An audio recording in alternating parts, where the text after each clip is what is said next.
24 জুলাই অভ্যুত্থানে রক্ত দিয়েছিল শহীদরা, আর ফল খাচ্ছে এনজিওরা। বাংলাদেশের মানুষ যেটা চায় না সেটাই জোর করে চাপিয়ে দিচ্ছে ইন্টারিম, আর বাংলাদেশের মানুষ যেটা চায় সেটা হতে দিচ্ছে না। 24 গণ অভ্যুত্থান হয়েছিল বাংলাদেশ থেকে বৈষম্য দূর করার জন্য, ন্যায় ইনসাফ প্রতিষ্ঠার জন্য। কিন্তু এখনও কি বৈষম্য দূর হয়েছে? ন্যায় ইনসাফ প্রতিষ্ঠা হয়েছে? হয়নি। এখনও বৈষম্য চলছে, এখনও দুর্নীতি চলছে, এখনও বাংলাদেশে সব কিছুই আগের মতোই চলছে। তাহলে 24 গণ অভ্যুত্থান ব্যর্থ, জনগণের চাওয়া পাওয়া পূরণ হয়নি। 24 গণ অভ্যুত্থানের পর স্বৈরশাসক শেখ হাসিনার পতনের পর ডক্টর ইউনূসকে বসিয়েছে এদেশের সাধারণ ছাত্র জনতা। ডক্টর ইউনূস ক্ষমতায় এসে আমাদের জনগণের কী লাভ হলো? ডক্টর ইউনূস এখন বাংলাদেশে সমকামিতা, ট্রান্সজেন্ডার, নারীবাদ এসব পশ্চিমা সভ্যতা, পশ্চিমা কালচার এস্টাবলিশ করতে চায়। বাংলাদেশের জনগণ কি এটা চেয়েছিল? 24 গণ অভ্যুত্থান কি এর জন্য হয়েছিল? ছাত্র জনতা তো এর জন্য নিজের রক্ত দেয়নি, কিন্তু ইন্টারিম সরকার সেগুলোকে প্রাধান্য দিচ্ছে, সেগুলো নিয়ে জোর তৎপরতা চলছে, এগুলো এস্টাবলিশ করার চেষ্টা চলছে। অথচ গুরুত্বপূর্ণ বিষয়গুলোতে প্রাধান্য দেওয়া হচ্ছে না।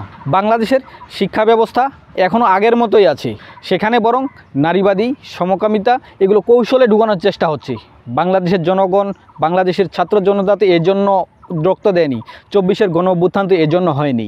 বাংলাদেশের চিকিৎসা ব্যবস্থা এখনও উন্নত হয়নি, আগের মতোই চলছে। এখনও বাংলাদেশের চিকিৎসা খাতে এখনও দুর্নীতি আছে, এখনও চিকিৎসা ব্যবস্থা সাধারণ জনগণের দোরগোড়ায় পৌঁছায়নি। তাহলে কী লাভ হলো? বাংলাদেশের নিরাপত্তা ব্যবস্থা কি উন্নত হয়েছে? বাংলাদেশের সেনাবাহিনীকে আধুনিকায়ন করা হয়নি, বাংলাদেশের পুলিশ এখনও সংস্কার হয়নি। তাহলে 24 গণ অভ্যুত্থানে কী হলো? তাহলে 24 গণ অভ্যুত্থানের মানুষের চাওয়া পাওয়া কি পূরণ হয়েছে? হয়নি। বাংলাদেশের অর্থনীতিতে কি গতিশীলতা এসেছে? আসেনি। অভ্যন্তরীণ বিনিয়োগ বেড়েছে কি? বাড়েনি। বাংলাদেশের ক্ষুদ্র আর মাঝারি শিল্প ধ্বংসের দ্বারপ্রান্তে, অনেক কলকারখানা বন্ধ হয়ে গেছে। বাংলাদেশের স্বাধীনতা, সার্বভৌমত্বের নিশ্চিতে কাজ করা হয়েছে কি? হয়নি। বাংলাদেশের সেনাবাহিনীকে আধুনিকায়ন করা হয়েছে কি? হয়নি।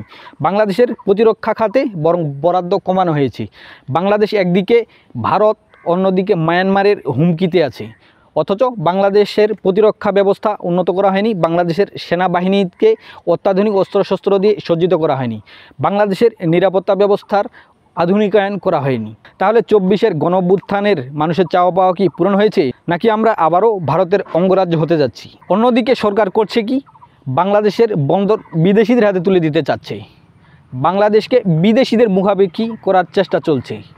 তাহলে আমরা দেশের জন্য কি কাজ করলাম? তাহলে আমরা কিসের দেশপ্রেমিক হলাম?